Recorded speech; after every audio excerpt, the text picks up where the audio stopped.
Ito yung aming mini garden ba? Ang tawag dyan, puro damo.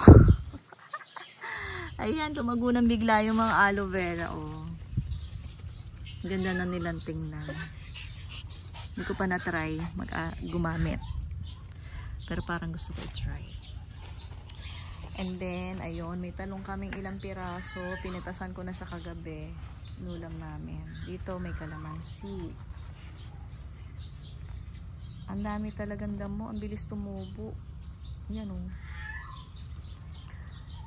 Si Draco naman parang iyak. Gustong lumabas eh. And ito yung aking mga mini garden naman. Kasama rin dito, no? Sama-sama lang.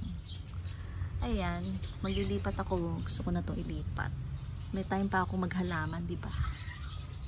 Pero yan lang yung halaman ko.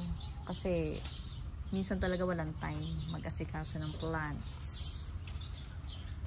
At saka ang ganda ng bulaklak kasi niyan. Pula. Oh, masyado pa mura yung iba eh. Doon sa likod ng mangga meron din. Alam ko. Ayan pa yung mga sili, oh. Lalaki na nila. Lumago na. Tsaka andito, ayan. Yan o. So, pag magtinola, ayan, pwede nang kuhanan ng dahon. Ito pa, ayun pa. Ayan pa, at saka ayun. Para mga ligaw lang siya. Hindi siya yung talagang itinanim. Si Oreo naman, oh. Si Oreo naman, talagang ganyan ginagawa niya sa sili.